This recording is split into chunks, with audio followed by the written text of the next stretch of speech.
अगर आप 12th के विद्यार्थी हैं, 2022 में आपका परीक्षा है, तो ये वीडियो आपके लिए बहुत ही ज्यादा इंपॉर्टेंट है। आपको बता दें, ये वीडियो 4 फरवरी 2022 के लिए स्पेशल हम लोग बना रहे हैं, क्योंकि 4 फरवरी को आपका एग्जाम है। आपको बता दें, इसमें हम लोग 100 मोस्ट इंपॉर्टेंट यानी पॉपुलर क्वेश्चन को कवर करने वाले हैं, जिसमें पूरे बुक को अध्ययन करने के बाद उसमें चुने गए प्रश्नों को ही कलेक्ट किया गया है, जिसमें कई अनुभवी शिक्षकों द्वारा इसको गैस किया गया है। तो आप लोग इस वीडियो को पूरी तरह से लास्ट तक देखिएगा, क्योंकि आज का क्लास आपके लिए बहुत ही स्पेशल है। आपको बता दें, इस वीडियो में बहुत ज्यादा हमें मेहनत लगाए बनाने में, तो आप लोग से मेरा रिक्वेस्ट रहेगा कि आपको 1K इस वीडियो में आपको लाइक देना है। आपके लिए इतना स्ट्रगल किया है, तो ये आपकी रिस्पॉन्सिबिलिटी है। तो चलिए गाइस, तो शुरू करते हैं। उससे पहले आप लोग से मेरा एक छोटी सी रिक्वेस्ट है कि आप लोग अभी तक अगर आप मेरे चैनल को सब्सक्राइब नहीं किए हैं, तो चैनल को सब्सक्राइब करेंगे और साथ में अपने दोस्तों में एक बार जम करके शेयर कर देंगे। तो चलिए गाइस, सोच देखते हैं पहला क्वेश्चन जो आपके स्क्रीन पे आ गया डियर स्टूडेंट। जैसे देख पा रहे हैं आप लोग, क्या कहलाता है पहला क्वेश्चन, क्या कहलाता है कि सिंधु घाटी के निवासियों को किस धातु का ज्ञान नहीं था।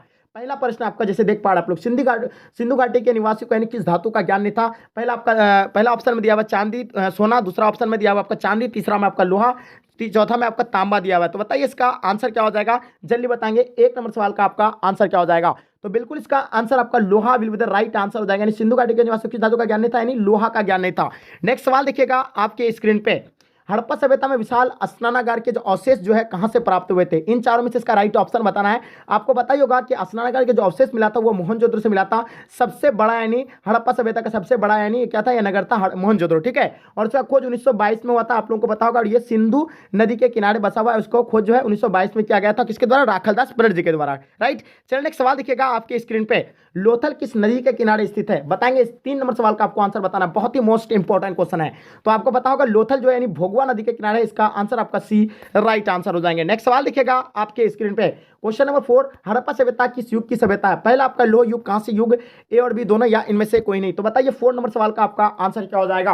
तो आप लोगों को पता होगा हड़प्पा जो है, हड़प्पा सभ्यता किस युग की सभ्यता है, यानी कांस्य युग की सभ्यता है, यानी ऑप्शन आपका बी राइट आंसर हो जाएंगे। बहुत बढ़िया। चलिए नेक्स्ट सवाल देखिएगा डियर स्टूडेंट, जो आपके स्क्रीन पे है। 5 नंबर सवाल का आपको आंसर बताना, फटाफट आप लोग कमेंट सेक्शन में आंसर बताएंगे। और आपके लिए चैलेंजिंग है कि 100 में 100 आप लोग यानी सॉल्व कर पा रहे हैं कि नहीं पा रहे हैं। अगर आप 100 में 100 सॉल्व कर देते हैं, तो समझ जाइए कि आपका तैयारी बिल्कुल मोस्ट हो चुका है। अब जो है आपको निश्चिंत रहना, अब अदर सब्जेक्ट का आपको अच्छे से तैयारी करना है, ठीक है। इंडिका के लेखक जो है आपका कौन है, तो आपको पता होगा। इसका आंसर आपका हो जाएगा मैगस्थनीज, यानी ऑप्शन आपका बी राइट आंसर हो जाएंगे। बहुत बढ़िया डियर स्टूडेंट। नेक्स्ट सवाल देखिएगा आपके स्क्रीन पे, क्वेश्चन नंबर 6, धम्म की शुरुआत किसने की थी, बताइए इसका आंसर क्या हो जाएगा। तो आपको पता होगा धम्म की शुरुआत अशोक के द्वारा किया गया था, जो मौर्य वंश का ये राजा था, ठीक है, तीसरा शासक था। चलिए नेक्स्ट सवाल देखिएगा आपके स्क्रीन पे, 7 नंबर सवाल, गुप्त के काल में कौन चीनी यात्री भारत आया था। तो आप लोगों को पता होगा गुप्त के काल में जो चीनी यात्री भारत आया था वो फाह्यान आया था, ठीक है। इसका आंसर आपका जो है बी राइट आंसर हो जाएंगे। और आपको पता होगा गुप्त के काल को यानी स्वर्ण काल भी कहा जाता है, आप लोगों को ये चीज ध्यान रखना है, राइट। चलिए नेक्स्ट सवाल देखिएगा आपके स्क्रीन पे, पुराणों की संख्या कितनी है। क्वेश्चन नंबर 8 का आप आंसर बताना है। तो आप लोगों को पता होगा पुराणों की संख्या 18 है, और इस 18 से हम लोग को याद आता होगा कि महाभारत का युद्ध यानी 18 दिनों तक चला था कुरुक्षेत्र के मैदान में। और इसका इसका जो लेखक कौन है महाभारत का, वेद व्यास है, आप लोगों को पता होगा, राइट। चलिए नेक्स्ट सवाल देखिएगा आपके स्क्रीन पे, क्वेश्चन नंबर 9, महाभारत की रचना किस भाषा में हुई है। तो आप लोगों को पता होगा महाभारत की जो भाषा ये संस्कृत भाषा में हुई है। और अभी आपको हम बताएं कि महाभारत का लेखक यानी वेद व्यास है, और ये कुरुक्षेत्र के मैदान में 18 दिनों तक यानी युद्ध हुआ था, ये चीज आप लोग को। और इसमें पांडव की जो है जीत हुई थी। चलिए नेक्स्ट सवाल देखिएगा आपके स्क्रीन पे, 10 नंबर सवाल, श्रीमद यानी भगवत गीता के महत्व पर किसने विचार व्यक्त किए थे। पहला आपका महात्मा गांधी, विवेकानंद, बाल गंगाधर तिलक, या इनमें से सभी। तो बताएंगे 10 नंबर सवाल का आपका आंसर जो होगा बिल्कुल करेक्ट होगा। इसका आंसर इनमें से सभी राइट आंसर हो जाएंगे, ठीक है।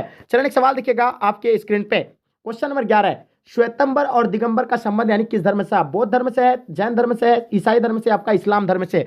तो फटाफट बताएंगे इसका आंसर क्या होगा।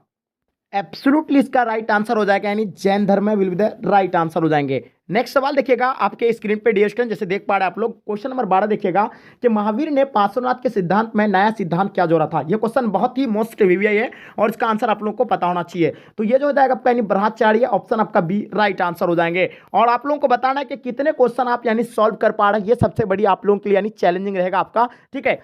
चलिए, आईने अकबरी के लेखक कौन है। तो बताइए आईने अकबरी के जो लेखक है वो कौन है, इसके बारे में आप लोगों को पता होगा। यानी आईने अकबरी के लेखक यानी अबुल फजल है, आपको पता है। यानी अकबरनामा का तीसरा भाग ही क्या है, आईने अकबरी है, ठीक है। आप लोगों को पता होगा। आईने अकबरी कितने भागों में व्यक्त है, यानी 5 भागों में व्यक्त है, ये आप लोगों को पता होना चाहिए, ठीक है। नेक्स्ट सवाल देखिएगा आपके स्क्रीन पे, क्वेश्चन नंबर 14, तंबाकू का सेवन सर्वप्रथम किस मुगल सम्राट ने किया था? पहला अकबर, बाबर, जहांगीर या आपका शाहजहां। तो बताइए 14 नंबर सवाल का आपका आंसर क्या हो जाएगा? जो तंबाकू का सेवन सर्वप्रथम जो किया था वो अकबर ने किया था, आप लोगों को पता होगा। और इस पर प्रतिबंध जो लगाया था यानी जहांगीर ने लगाया था। ठीक है, इसका आंसर आपका सी राइट आंसर हो जाएंगे। इसका पुत्र जहांगीर ने लगाया था। 15 नंबर सवाल देखिएगा, अकबर ने टोडरमल को दीवान अशरफ यानी कब नियुक्त किया था? तो टोडरमल को जो दीवान अशरफ जो नियुक्त किया गया था वो 1582 ईस्वी में नियुक्त किया गया था। और आप लोगों को 1582 में और एक चीज आपको याद होगा, 1581 में जो है दीन इलाही धर्म चलाया था, वही अकबर के द्वारा ही चलाया गया था। ठीक है, चलिए नेक्स्ट सवाल देखिएगा आपके स्क्रीन पे, भारत का प्रथम मुगल शासक कौन था?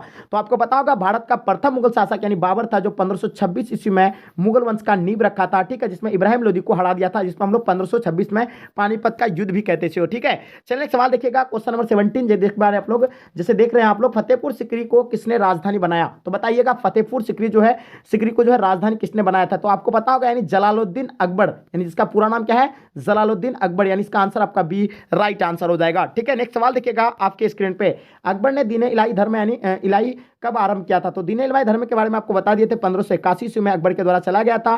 ठीक है, चलिए नेक्स्ट सवाल देखिएगा आपके स्क्रीन पे, औरंगजेब ने अपने जीवन का अंतिम भाग बिताया था पश्चिम भारत में, उत्तरी भारत में, या आपका देखिएगा पूर्वी भारत में, आपका दक्षिण भारत में?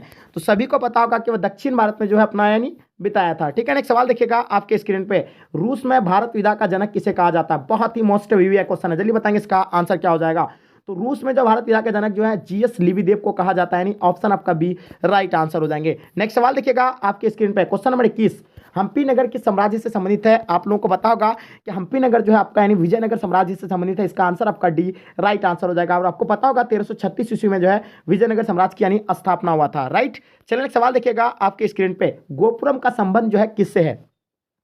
तो देखिए गोपुरम का जो संबंध था वो मंदिर के प्रवेश द्वार से है, और ये आपका विजयनगर साम्राज्य में जो है गोपुरम के मंदिर के प्रवेश द्वार को यानी गोपुरम कहा जाता था। राइट, चलिए नेक्स्ट सवाल देखिएगा आपके स्क्रीन पे, क्वेश्चन नंबर 23, निम्न में से महिला संत थी? पहला आपका मीरा, दूसरा अंडाल, तीसरा कराइकल, चौथा आपका इनमें से सभी। तो बताइए 23 नंबर सवाल का आपका आंसर क्या हो जाएगा? तो महिला संत जो थी वो मीरा था, या आपका अंडाल था, या कराइकल, या इनमें से सभी? तो आपको पता होगा जो महिला संत थी तो इसमें से यानी सभी हो जाएगा, यानी ऑप्शन आपका डी राइट आंसर हो जाएंगे। तलवंडी किसका जन्म स्थान था? पहला आपका कबीर, रेदास, मीरा, या आपका गुरु नानक?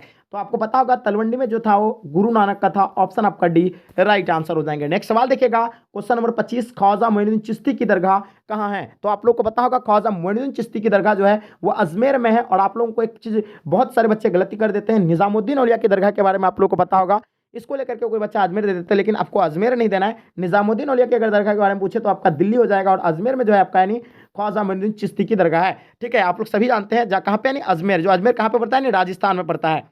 चलिए 26 नंबर सवाल, निजामुद्दीन औलिया किस सूफी सिलसिले से संबंधित है?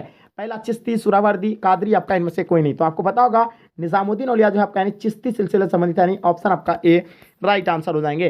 27 नंबर सवाल देखिएगा, इब्न बतूता ने अपनी यात्रा का विवरण किस भाषा में लिखा था?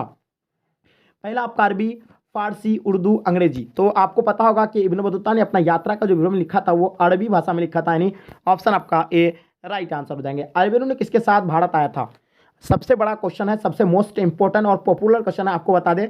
और जो बच्चे लाइक नहीं किए आप लोग लाइक कीजिए, 1K का आज का टारगेट है, आपको अचीव करना है, सब बच्चे के लिए है ये। ठीक है, अरबेरू ने किसके साथ भारत आया था? तो आपको पता होगा मोहम्मद गजनी के साथ आया था, यानी ऑप्शन आपका ए राइट आंसर हो जाएंगे। नेक्स्ट सवाल देखिएगा आपके स्क्रीन पे, क्वेश्चन नंबर 29, संथाल विद्रोह किस वर्ष हुआ? बताइए। पहला आपका दिया हुआ है 1832 ईस्वी में, ये भी तो नहीं होगा। 1841 में ये भी नहीं होगा। 1851 ये भी नहीं होगा। 1853 तो आपको पता होगा संथाल विद्रोह जो हुआ था 1854 से लेकर 1855, बट यहाँ ऑप्शन में आपका दिया हुआ नहीं है, तो इसका बगल में कौन आता है? 1853 इसका राइट आंसर आपको देना चाहिए, क्योंकि ऑप्शन में आपका जो है वहाँ का करीब में जो है यही पड़ता है। ठीक है, चलिए नेक्स्ट सवाल देखिएगा, कार्नवालिस कोड जो है कब बना था? 1775 में, 1793 में, 1797, आपका 1805? तो आपको पता होगा कार्नवालिस कोड जो बना था वो 1793 में बना था, इसका आंसर आपका बी राइट आंसर हो जाएंगे। बहुत बढ़िया। चलिए नेक्स्ट सवाल देखिएगा, 31 नंबर सवाल, महलवाड़ी बंदोबस्त किसके द्वारा लागू किया गया था? पहला आपका मार्टिन वर्ड, रीड, मुनरो, या बुकानन? तो बताइए 31 नंबर सवाल का आपका आंसर क्या हो जाएगा? चलिए, तो महलवाड़ी बंदोबस्त किसके द्वारा लागू किया गया था? इसका आंसर आप लोग कमेंट सेक्शन में फटाफट बताएंगे, इसका आंसर क्या होगा। बहुत ही इजी क्वेश्चन और बहुत वीवीआई क्वेश्चन है। चलिए नेक्स्ट सवाल देखिएगा आपके स्क्रीन पे, क्वेश्चन नंबर 32, पटना में 18 सुल्तान के विद्रोह का नेतृत्व जो है किसने किया था? तो पटना से जो है 18 सुल्तान के विद्रोह का जो नेतृत्व किया था आप लोग को पता होगा पीर अली किया था, और कुंवर सिंह जो है बिहार से किया था अपना, ठीक है। तो ये बेगम हजरत महल यानी कहाँ से किया था? अवध से किया था, ठीक है। चलिए, बहुत सारे बच्चे को तो ये सारी चीज यानी आप लोग को रट लेना चाहिए। 33 नंबर सवाल देखिएगा, 18 सुल्तान के विद्रोह का तात्कालिक कारण क्या था? तो आपको पता होगा जो 18 सुल्तान का विद्रोह का जो तात्कालिक कारण था वो चर्बी वाले कारतूस थे, यानी ऑप्शन आपका सी राइट आंसर हो जाएंगे, ठीक है। और 18 सुल्तान के जो क्रांति शुरू होने वाला था 31 मई को, एक्चुअली ये क्या हुआ था कि जगह जगह पर 10 मई से यानी शुरू हो गया था। इसके बारे में आप लोगों को सवाल आता है और आप लोगों को याद होना चाहिए। चलिए नेक्स्ट सवाल देखिएगा, द ग्रेट रिवोल्ट नामक पुस्तक के लेखक कौन है? पट्टाभिस्तेमी, अशोक मेहता, या आपका जेम्स ऑट्स, या आपका रॉबर्ट्स। तो आपको पता होगा द ग्रेट रिवोल्ट नामक जो पुस्तक के लेखक है अशोक मेहता जी है, ठीक है। इसका आंसर आपका बी राइट आंसर हो जाएंगे।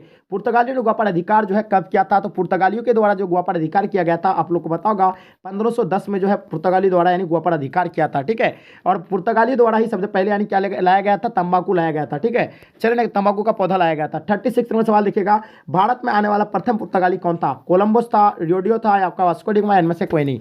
तो सभी बच्चों को पता होगा भारत आने वाला प्रथम पुर्तगाली जो था वो वास्को डिगामा था, जो 1498 को आया था, ठीक है। चलिए नेक्स्ट सवाल देखिएगा आपके स्क्रीन पे, क्वेश्चन नंबर 37, 7 द्वीपों का नगरी किसे कहा जाता है? यानी 7 द्वीपों का नगर किसे कहा जाता है? सब बच्चों को पता होगा 7 द्वीपों का नगरी जो है बम्बई को कहा जाता है, यानी ऑप्शन आपका डी राइट आंसर हो जाएंगे, ठीक है। चलिए नेक्स्ट सवाल देखिएगा आपके स्क्रीन पे, 38 नंबर सवाल, फोर्ट विलियम किस शहर में स्थित है? तो आप लोगों को पता होगा जो फोर्ट विलियम जो है अंग्रेजों का किला कहा जाता था जिसको, ये जो है आपका यानी कहाँ पे स्थित है? मुंबई में स्थित है, मद्रास में स्थित है, या आप देखिएगा दिल्ली में स्थित है, आपका कोलकाता में। तो आपको पता होगा वो जो है कोलकाता में स्थित है, यानी ऑप्शन आपका डी। और कोलकाता जो आपका यानी कौन सा नदी के किनारे है? हुगली नदी के किनारे हैं, सभी बच्चों को पता होना चाहिए। चलिए question number 39, gateway of India किस शैली का उदाहरण है? पहला आपका नव शास्त्रीय शैली, नव गौथिक शैली, इंडो रासायनिक शैली, इनमें से कोई नहीं। तो 39 नंबर सवाल का आपको आंसर पता होगा गेटवे ऑफ इंडिया किस शैली का उदाहरण है? ये आप लोगों को कमेंट सेक्शन में सभी बच्चों को बताना, जल्दी बताएंगे आप लोग इसका आंसर क्या हो जाएगा। चलिए देखिएगा 40 नंबर सवाल, महात्मा गांधी का जन्म यानी कब हुआ था? इन चारों में से इसका राइट ऑप्शन आपको पता होगा, महात्मा गांधी का जो जन्म हुआ था 2 अक्टूबर 1869 को हुआ था, यानी ऑप्शन आपका ए राइट आंसर हो जाएंगे। नेक्स्ट सवाल देखिएगा आपके स्क्रीन पे, क्वेश्चन नंबर 41, चंपारण सत्याग्रह का संबंध किस राज्य से है? तो आप लोगों को पता होगा 1917 में चंपारण सत्याग्रह हुआ था, जो अपना बिहार से यानी संबंध है, जो अपना चंपारण जिला में हुआ था, ठीक है। महात्मा गांधी के द्वारा यह आंदोलन चलाया गया था और सबसे पहला आंदोलन यही था, यानी चंपारण सत्याग्रह, जो नील की खेती से संबंधित था। 42 नंबर सवाल, असहयोग आंदोलन किस वर्ष हुआ था? तो असहयोग आंदोलन के बारे में भी आप लोगों को पता होगा कि 1920 में जो असहयोग आंदोलन यानी शुरू हुआ था, ठीक है। और ये जो है 1922 में यानी स्थगित कर दिया था, जिसमें चौरी चौरा कांड हुआ था 1922 में। तो ये जो है यहाँ से यानी स्थगित हो गया था। तो इसका आंसर आपका हो जाएगा यानी डी, असहयोग आंदोलन यानी किसने किया था, किसके नेतृत्व में चलाया गया था? महात्मा गांधी के नेतृत्व में 1920 में यानी शुरू हुआ था। चलिए बताइएगा 43 नंबर सवाल का आपको आंसर बताना है। चलिए फटाफट बताइए इसका आंसर क्या हो जाएगा। दिल्ली चलो का नारा यानी किसने दिया था? पहला आपका महात्मा गांधी, माननीय तिलक, लाला लाजपत राय, आपका सुभाष चंद्र बोस। तो देखिए दिल्ली चलो का नारा आपका सुभाष चंद्र बोस दिया था, यानी ऑप्शन आपका डी राइट आंसर हो जाएगा। नेक्स्ट सवाल देखिएगा 44 नंबर सवाल, बंगाल के विभाजन की घोषणा यानी किस वर्ष हुई थी? तो बंगाल विभाजन की जो घोषणा हुआ था ये लॉर्ड कर्जन के द्वारा यानी किया गया था, और ये कब किया था? 1905 के यानी कर दिया था, ठीक है। ये चीज़ आप लोगों को पता होगा, लॉर्ड कर्जन के द्वारा 1905 में जो है ये मतलब बंगाल विभाजन हो गया था, ऑप्शन डी राइट आंसर हो जाएंगे। चलिए दांडी किस राज्य में स्थित है? पहला आपका बिहार, बंगाल, महाराष्ट्र, आपका गुजरात। तो दांडी जो है यानी कहाँ पे? यानी गुजरात में, ऑप्शन आपका डी राइट आंसर हो जाएंगे। नेक्स्ट सवाल देखिएगा 46 नंबर सवाल क्या अगला था, मुस्लिम लीग की स्थापना किस वर्ष हुई थी? बताइए।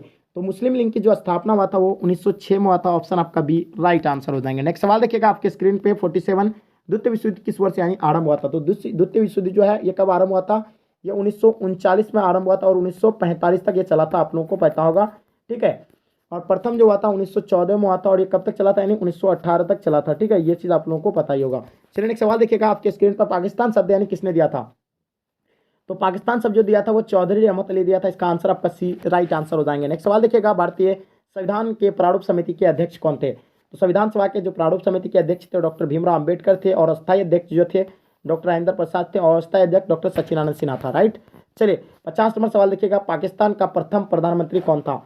तो इन चारों में से इसका राइट ऑप्शन बताना। पहला आपका मोहम्मद अली जिन्ना, ठीक है, लियाकत अली था, इकबाल अहमद था, आपका मौलाना आज़ाद। तो इसका आंसर आपका हो जाएगा पाकिस्तान के प्रथम प्रधानमंत्री लियाकत अली थे। तो आप लोग को पता होगा डियर स्टूडेंट, वीडियो थोड़ा सा लॉन्ग हो रहा है, इसलिए हम लोग इस वीडियो को जो है यहीं तक यानी कवर एंड करेंगे। नेक्स्ट पार्ट में आप लोग का जो है इसमें कवर कर लिया जाएगा। तो डियर स्टूडेंट, आई होप, उम्मीद करता हूँ कि आज का क्लास आपको पसंद आया। तो पसंद आए तो एक लाइक करके जम करके अपने दोस्तों में शेयर करेंगे, क्योंकि आज का टारगेट हम लोग का 1K का टारगेट है, आप लोग 1K अचीव करना है। फिर नेक्स्ट पार्ट इसका जो हम लोग बहुत जल्द यानी अपलोड करने वाले हैं। तो चलेगा, यहीं तक आज के क्लास को एंड करते, जब देख लीजिए। धन्यवाद। अगर आपका माइंड में सब्जेक्टिव को लेकर के बहुत ज़्यादा ही टेंशन आप ले रहे हैं, अगर आपका तैयारी बिल्कुल 0% है, आप तो निश्चिंत रहिए, सब्जेक्टिव का तैयारी आपका बिल्कुल टेंशन ही नहीं लेना पड़ेगा, बिल्कुल मुफ्त में आपको इसका तैयारी किया जाएगा। तो सबसे पहले आपको किसी भी ब्राउजर फीचर में, चाहे गूगल या क्रोम में, कहीं पे आकर के भी आपको टाइप करना है board exam study, board exam study, board लिख दिया, उसके बाद एग्जाम स्पेस दे करके एग्जाम लिखिए, उसके बाद स्टडी लिखिए, STUDY, स्टडी लिखने के बाद देखिए यहाँ आपको लिखाना है क्या, .com, यानी बिहार बोर्ड एग्जाम स्टडी, यानी sorry board exam study .com आपको सर्च करना है। जैसे हम सर्च करेंगे तो आपके स्क्रीन पे कुछ आपको दिखता होगा, इस प्रकार का कुछ इंटरफेस आएगा। तो आपका यहाँ लिखा हुआ है board exam study India's number 1 fast and free online learning, तो आपको इसी में क्लिक करना है, ठीक है। यहाँ आप जैसे क्लिक करेंगे तो आपके सामने कुछ इस प्रकार का इंटरफेस आएगा, राइट। तो देखिएगा आपके सामने कुछ इस प्रकार इंटरफेस आएगा। तो आप लोग देखिएगा यहाँ आर्ट्स कॉमर्स साइंस सभी के लिए है। आपको अगर मॉडल पेपर चाहिए तो मॉडल पेपर में क्लिक करना है, उसके बाद यहाँ आपका दिया हुआ है मॉडल पेपर दिया हुआ है। उसके बाद अगर आपको चाहिए सब्जेक्टिव में, तो देखिए सब्जेक्टिव का हम लोग का टेंशन है, तो सब्जेक्टिव वाले बच्चे निश्चिंत रहिए, आपका तैयारी हो जाएगा। बिहार बोर्ड क्लास 12 सब्जेक्ट मतलब ऑल सब्जेक्ट सब्जेक्टिव क्वेश्चन, तो आपको कोई भी सब्जेक्ट का जो सब्जेक्ट आपको चूज करना है, चाहे पॉलिटिकल साइंस चूज करना है तो पॉलिटिकल साइंस में आपको क्लिक करना है। जैसे आप क्लिक कीजिएगा, ओपन कर लीजिएगा यहाँ से, ठीक है। इसको ओपन करने के बाद क्या करना है, आपको यहाँ नीचे आ जाना है, ठीक है। उसके बाद आप लोग देखिएगा यहाँ आपका दिया हुआ है, यहाँ पहले आपका हिंदी का दिया हुआ है, उसके बाद फिर नीचे आ जाना है, उसके बाद इंग्लिश का दिया हुआ है, उसके बाद आपको देखना हिस्ट्री का दिया हुआ है। आप पॉलिटिकल साइंस का चाहिए तो नीचे आपका यहाँ पॉलिटिकल साइंस का है। तो पॉलिटिकल साइंस में कोई भी सब्जेक्ट का अगर देखिए 5-5 सेट हर एक सब्जेक्ट का दिया हुआ है, कोई सा भी सब्जेक्ट का मतलब कोई सा भी सब्जेक्ट का जाकर के आप यहाँ क्लिक कर सकते हैं लिंक में, ही सब में। जैसे आप क्लिक करेंगे देखिए आपका ये मॉडल सेट आ गया। तो ये है आपका सब्जेक्टिव। देखिए बिहार को विशेष राज्य का दर्जा क्यों मिलना चाहिए, ये क्वेश्चन हो गया सब्जेक्टिव में, तो इसके बारे में दिया हुआ है। उसके बिहार में संपूर्ण क्रांति का मूल्यांकन करें, ये भी इसके बारे में दिया हुआ सब्जेक्टिव में। यानी इसी तरह का आपको सारा उदारीकरण क्या है, तो ये सारा आप आगे आसान तरीका से उतार सकते हैं। और ये सभी गैस क्वेश्चन है, VVI, सभी VVI क्वेश्चन है, आपको इधर उधर कहीं भटकने की जरूरत नहीं होगी, बिल्कुल आसान तरीका से आप यहाँ से तैयारी कर सकते हैं। तो चलिए गाइस, आई होप आपको समझ में आ गया। तो चलिए गाइस, यहीं तक आज के क्लास को एंड करते हैं। जब तक के लिए जय हिंद जय भारत।